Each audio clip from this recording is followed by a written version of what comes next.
Deus Ex went into an almost decade-long hibernation before human revolution finally arrived to shake it awake. What merged was something genuinely exciting, a new team, a rebuilt engine, and ideas that felt fresh without abandoning what made the original worth loving. If I had to distill human revolution down to a single phrase, I'd call it the modern realization of what Deus Ex always promised to be. It takes the soul of the original and dresses it for a contemporary audience, which is a harder trick to pull off than it sounds. Systems are simplified, things breathe more naturally than before. But unlike Invisible War, the simplification never tips into the careless. Augmentations are more approachable and more varied, offering genuine replay incentive. The gunplay has actual weight and responsiveness behind it. I genuinely believe that while newcomers to the series owe it to themselves to start with the original Deus Ex, if something about its older design keeps you at a distance, or a PC simply isn't available, Human Revolution is not a compromise.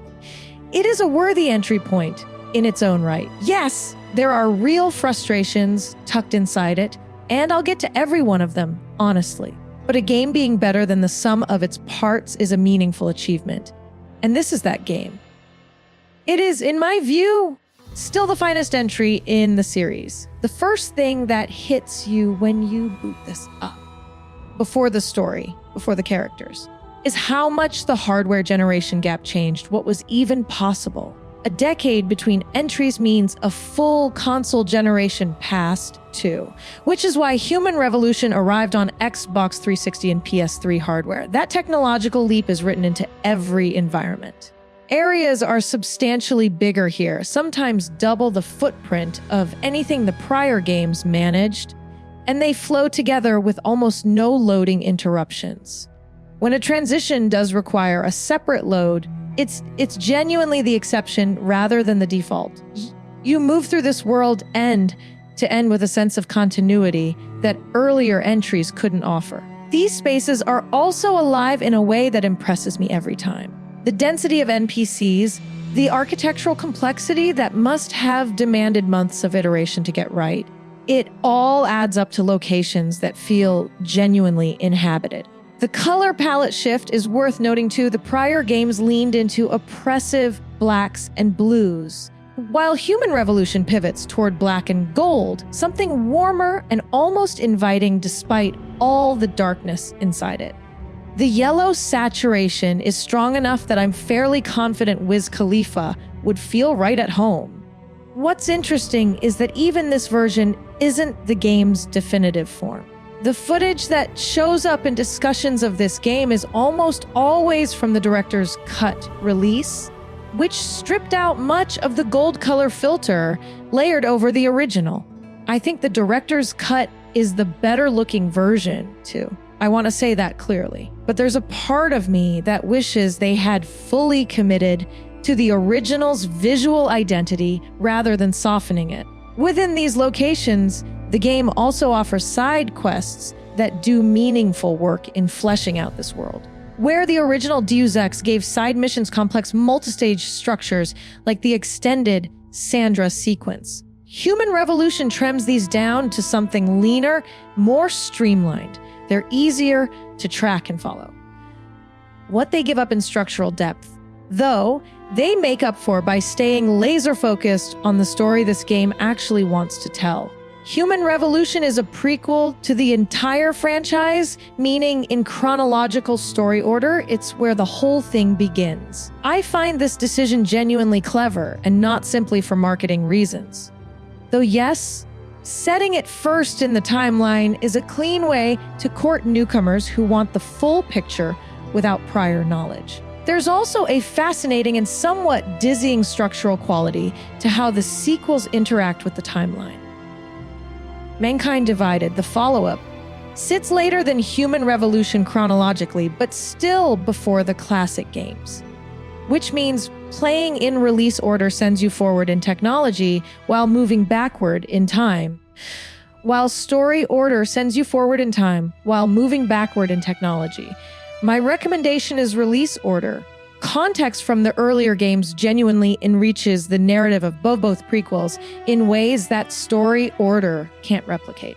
The thematic shift I mentioned, the change in what the central narrative is actually about, concerns what I describe as mechanical discrimination. Both Human Revolution and Mankind Divided build their stories around the social and political friction between augmented people and the rest of the world. In this era, augmentations are deeply divisive. A significant portion of the population considers them dangerous, unregulated, and fundamentally unnatural. This has generated political movements, societal arguments, and fracture lines running through every community. The majority of both the side content and the main plot orbit around the question of what augmentations mean and what should be done about them. The parallel to real-world prejudice is not subtle. Replace augmentations with skin color or national origin, and you have textbook discrimination. The one counter-argument the game world offers is that augmentations are a choice, unlike those real-world characteristics. But it challenges that notion relentlessly. The challenge to that counter-argument begins almost immediately, across multiple missions, all centered on different angles of the same truth. Consider the game's own protagonist, Adam Jensen, head of security at Seraph Industries, one of the world's dominant suppliers of augmentation technology. The opening of the game leaves him dead in the ruins of the facility he was trying to protect. And he wakes up months later with 2 mechanical arms he never consented to. The augmentations serve his line of work perfectly, yet he is subjected to the same scrutiny and hostility that affects every augmented person. And he didn't choose any of it. Jensen is fortunate in one specific way. He looks dangerous enough that most people won't say it to his face. For ordinary augmented civilians, that protection doesn't exist, and the result is open discrimination and bigotry at every level of society. 3 side missions stand out to me as the game's most thoughtful narrative work in this area. The first concerns a Seraph Industries employee who's been running a side scheme and is now being blackmailed into continuing it. What he was doing was diverting Neurop gene to people who desperately needed it and couldn't access it through legitimate channels. 2, Neurop gene deserves a careful explanation because it sits at the center of everything. It's the drug that allows mechanically augmented people to actually use their augmentations. Without it, the body's organic nervous system rejects the electrical signals the mechanical components produce, turning expensive and often life-critical technology into dead weight.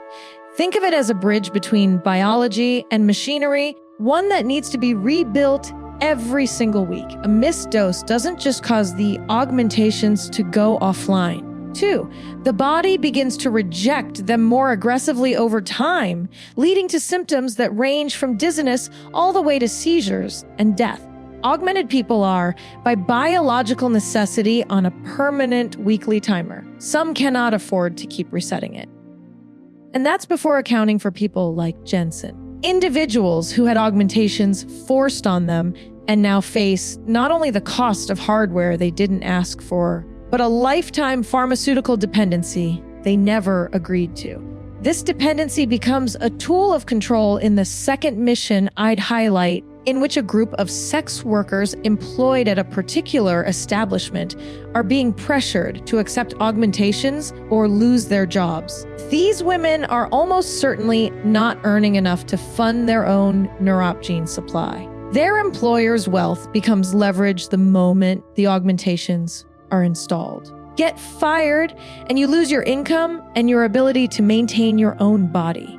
One of these women asks Jensen to find a colleague who has been kidnapped by a group planning to do exactly this, force augmentations onto her, and become her only supplier, binding her to them through biological necessity. The third case involves a woman named Gia who owes money to the Hengsha tribes. When Jensen is sent to collect, the story behind the debt turns out to be anything but simple. Jaya had fought her entire life to outrun a difficult upbringing, and she is genuinely exceptional.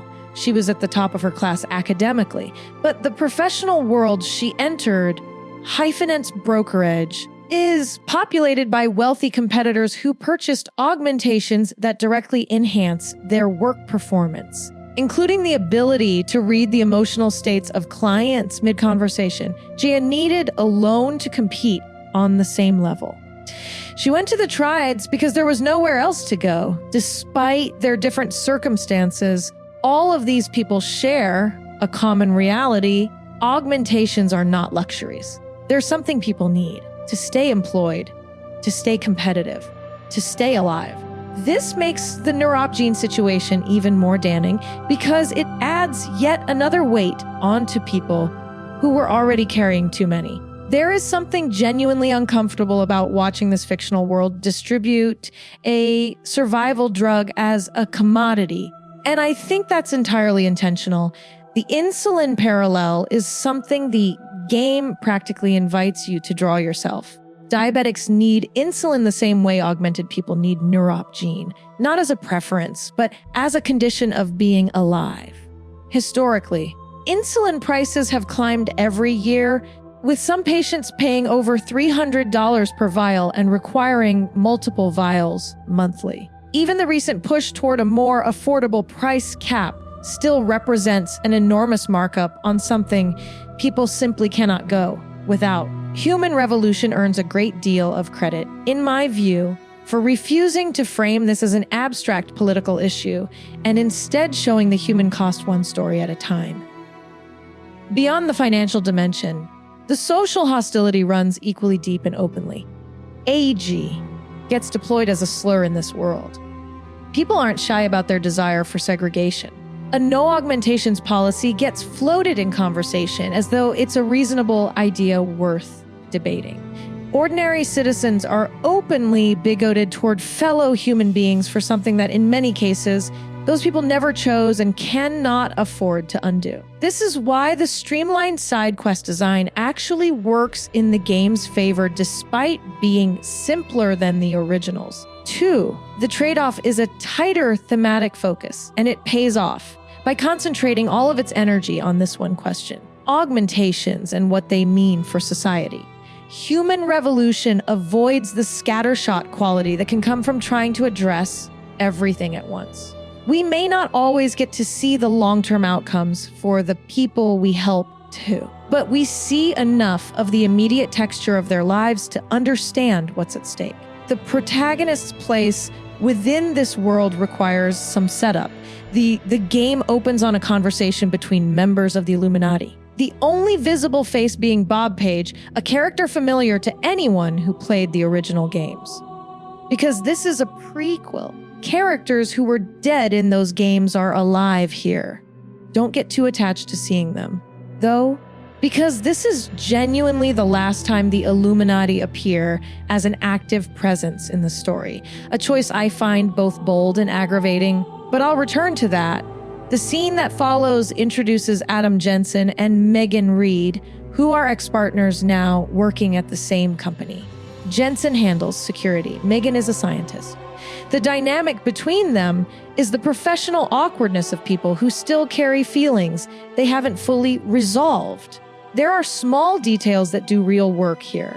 A toy police car on Megan's desk, a reference to a first date Adam once picked her up for in a patrol vehicle. The fact that their voice actors are actually married to each other in real life gives the performances a specific kind of lived-in quality that would be difficult to manufacture otherwise.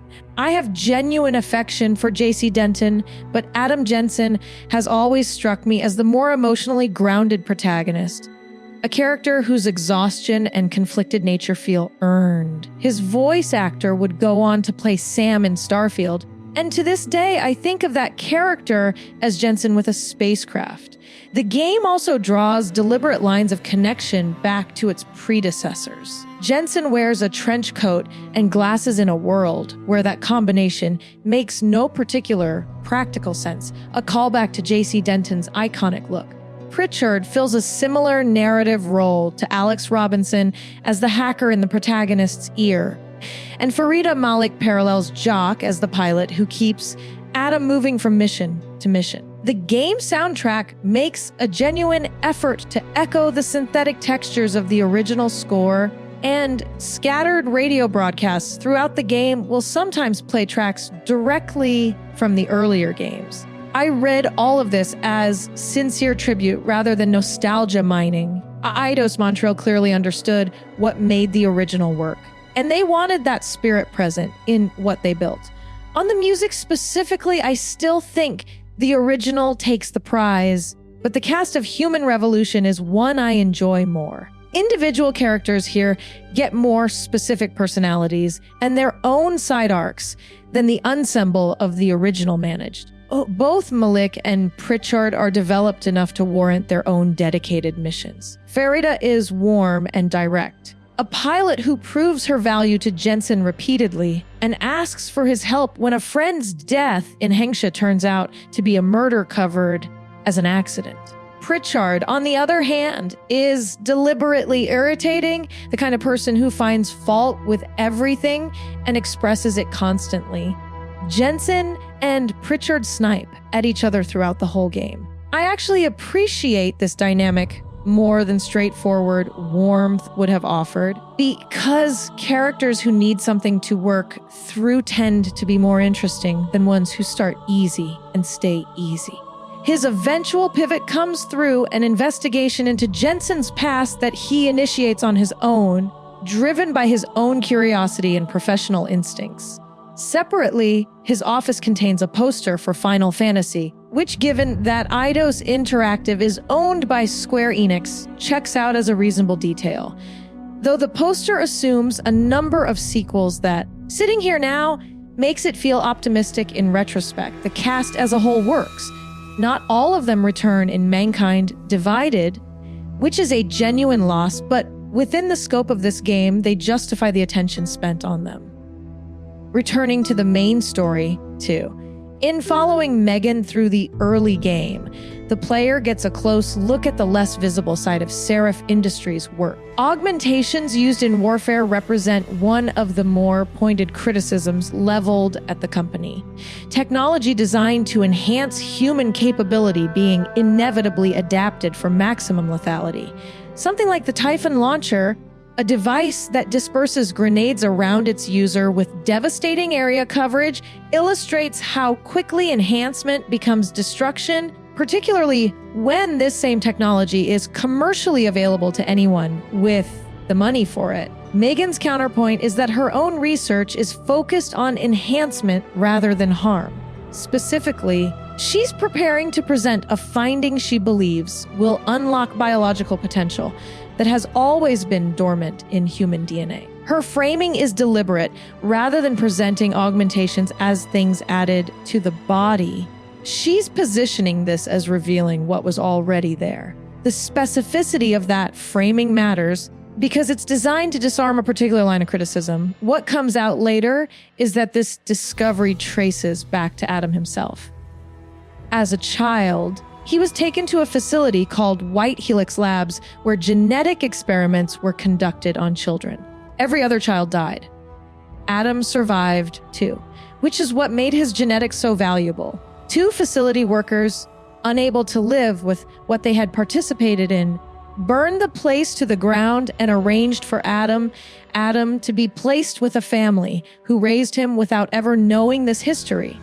None of this was done with his knowledge or consent, and he remains unaware of it unless the player seeks out a specific optional side quest. This design choice, burying a protagonist's origin story in optional content, is unusual, and I think it's actually the right call. The game's argument is that it isn't fundamentally about Adam as an individual, it's about augmentations as a cultural and biological phenomenon. Adam's uniqueness is that his body bonds with his augmentations without requiring Neurope gene at all, meaning he is a living proof of concept for a world where that dependency could be eliminated.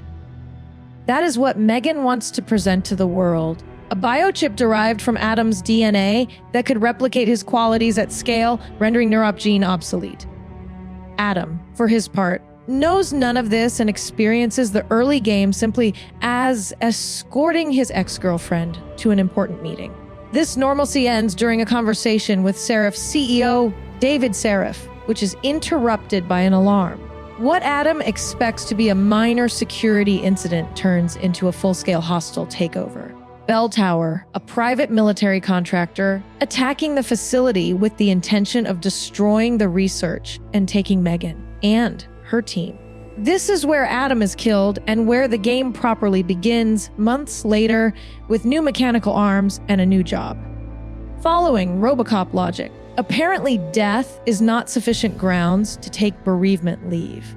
His immediate assignment is to handle a pro-human group attacking a Seraph industrial facility. But even in this first mission, the game is laying groundwork for a larger conspiracy. Inside the attacking group is someone with neural augmentations, which is a contradiction that catches Jensen's attention. Investigating further leads to a remote facility, run by Feminine in a touch that feels like deliberate dark comedy, where Bell Tower operatives are operating alongside the same Spec Ops unit that killed Jensen months earlier.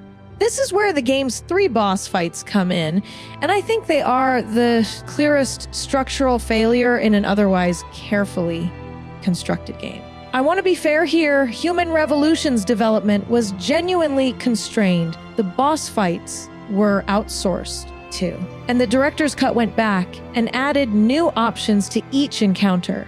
I acknowledge all of that too, but the director's cut feels to me like the medical equivalent of a bandage over a wound that needs surgery. The additions improve the surface without addressing what's structurally wrong underneath, because the problem isn't the specific encounter design. It's that the fights are primarily contests of who applies bullets faster. Take Yelena's fight as a specific example. The original version was a circular room with cover and ammunition lockers. The director's cut adds side doors leading to a second floor, giving access to gas vents and hackable turrets. The problem is that all of this still just gives you more efficient ways to inflict damage. The game has a deep and genuinely interesting conversation system, including an augmentation that allows you to read someone's personality and choose dialogue accordingly. But this system is simply unavailable in boss encounters. Going non-lethal during a fight is technically possible, but the cutscene that follows shows consequences inconsistent with what you did.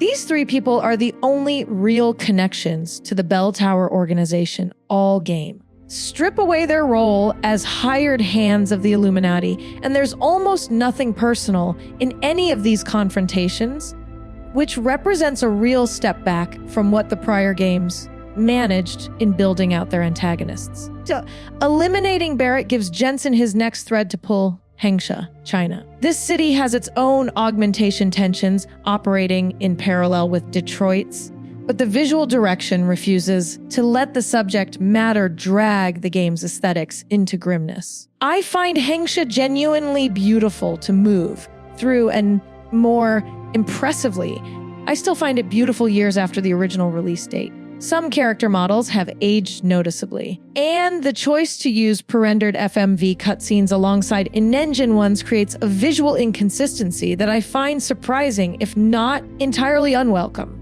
But the environmental design itself holds up with almost no degradation. In Hengsha, Jensen finds the hacker he's been tracking.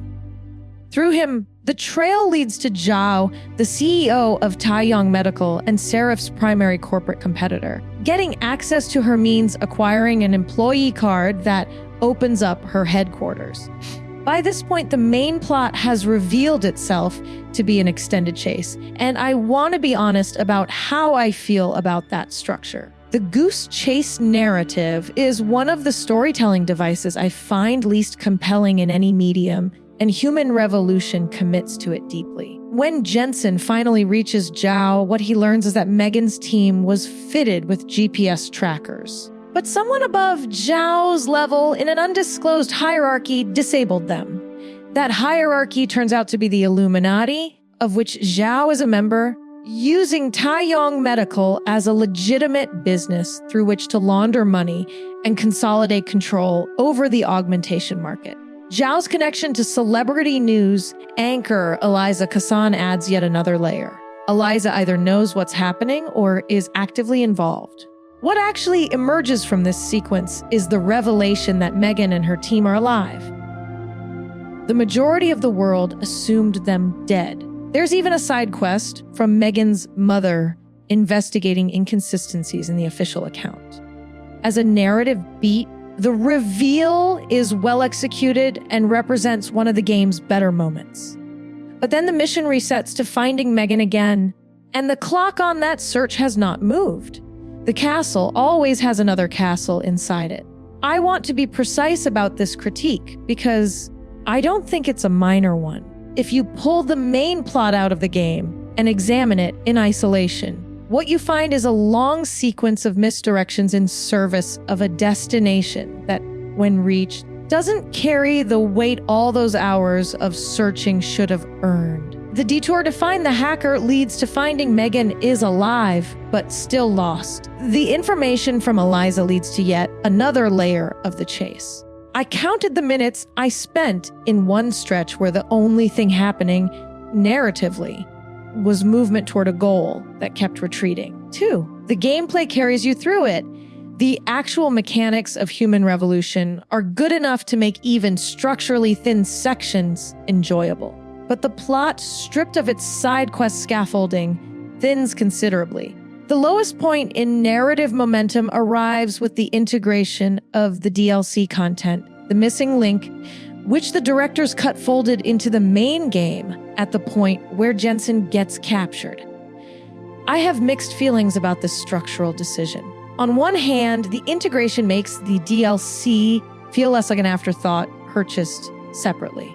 On the other, it extends an already slow stretch of the game even further. The DLC is trying to do what Deus Ex's 5th mission accomplished, capturing the protagonist and stripping them of their advantages, but it succeeds only partially.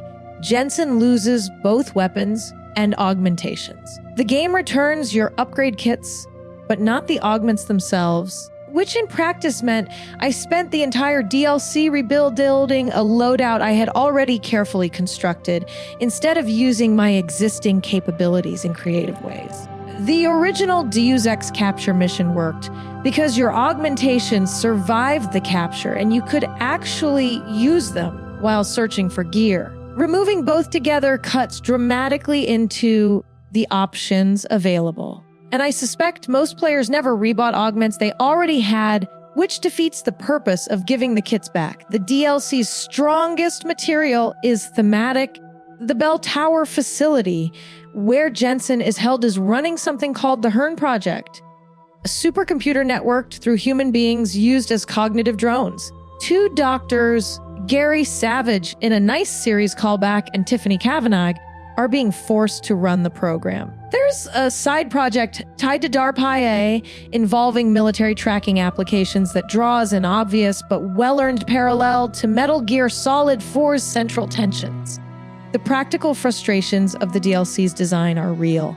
Fake loading screens dressed as security checkpoints that you walk through 6 or 7 times when the main game handles transitions far more gracefully. But the ending redeems much of what preceded it. Jensen must choose between saving Dr. Kavanagh or the captive prisoners. The reason I call this fascinating is what happens when you refuse to choose.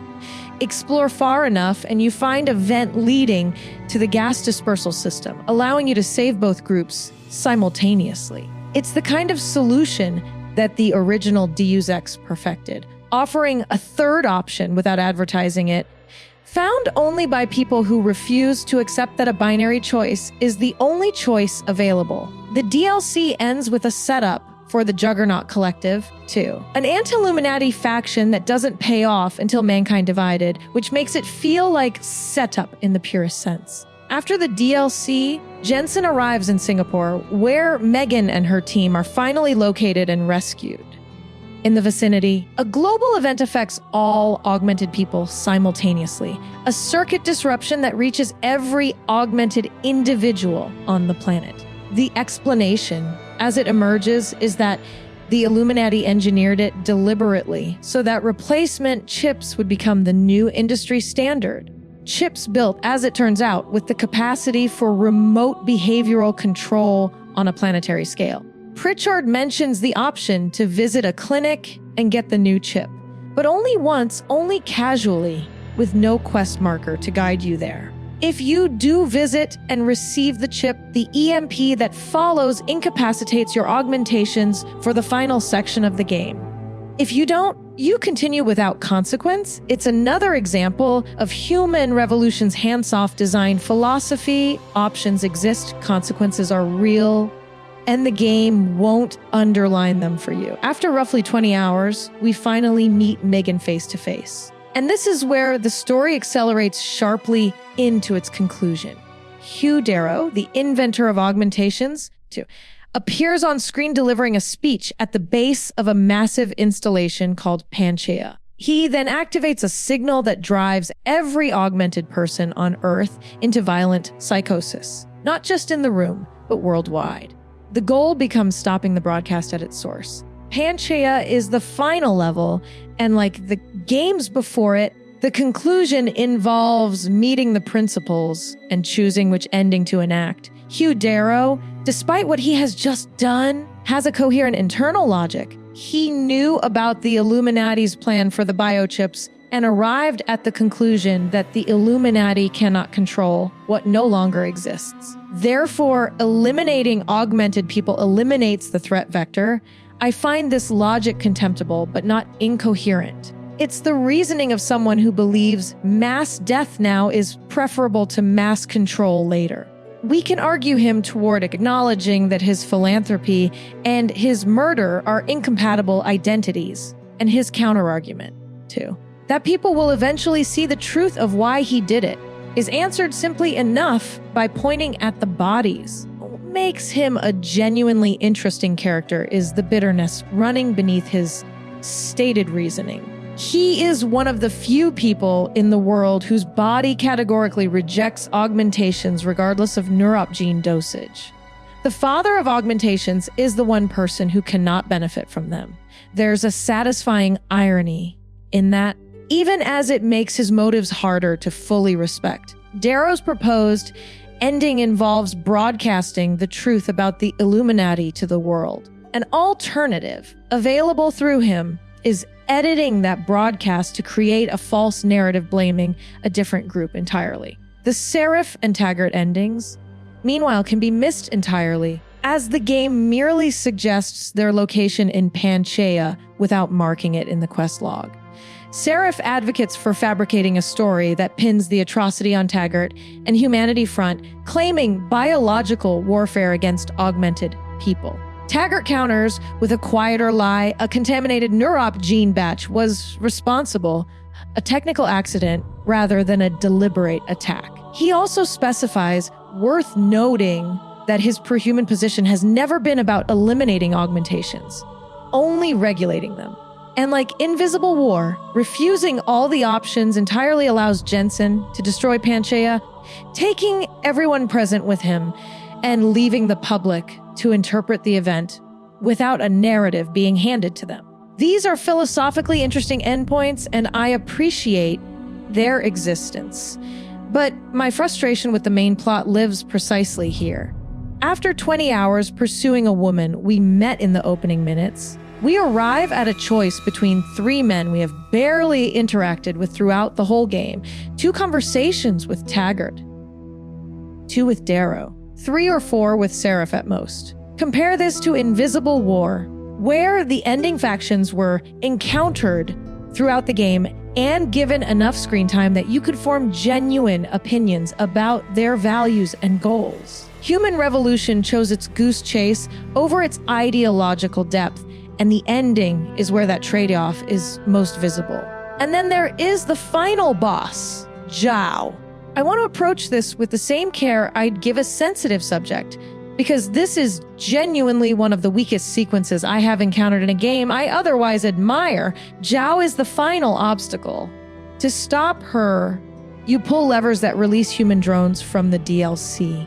which must have been a deeply confusing moment for anyone who played the original release without that content, since these women appear nowhere else in the main game. Once the drones are neutralized, the method of defeating Zhao involves sitting on a ledge while she executes a floor-level attack that the ledge simply blocks, then waiting several minutes for her to break through glass and shooting her. Mechanically, it falls apart. Narratively, Zhao has done functionally nothing during the entire game. She is a member of the Illuminati. She runs Seraph's largest competitor, but her presence in the actual events of the story is minimal. She doesn't take over UNACO. She doesn't send troops to kill Jensen. She doesn't activate a kill switch. Walter Simon's Deus Ex's antagonist did all of those things, and the confrontation with him carried earned weight. Zhao's villainy is contextual rather than experienced, which makes her a structurally poor choice for a final opponent. The last hour of this game carries a sour aftertaste, and I say that as someone who genuinely loves most of what preceded it. And yet, there is something that survives all of this. Something that outlasts the compromised ending and the mechanical missteps and the story that forgot what it was building toward. Human Revolution is, when viewed not as a collection of individual components, but as a coherent and breathing thing. A genuinely great game. The discrimination at its center, cold and structural and dressed in the language of progress, is among the most thoughtful things the series has produced. Adam Jensen and the people around him are people worth spending time with. The world they move through is one of the bestialized in the genre. The gameplay, for all that I barely discussed it directly, is fluid and assured and stripped of the rough edges its predecessors couldn't smooth away. This is what a modern reimagining of a classic should be. Not a copy, not an apology, a translation, taking what was essential and carrying it forward into a new form without losing what made it matter. Deus Ex reached a mainstream audience it had never found before, passing the lifetime sales of both its predecessors in weeks. And if the story left threads deliberately unresolved, the Illuminati receding into shadow, Pangea unaddressed, characters written as promises rather than conclusions, I have come to believe that was intention, not oversight. The team knew what they were sitting on. They were choosing the right moment. That moment ever fully arrived is a different question. One, this game cannot answer on its own. What it can answer, what it does answer every time I return to it, is whether something beautiful can be built from ambition and constraint in equal measure. The answer, I remain convinced, is yes.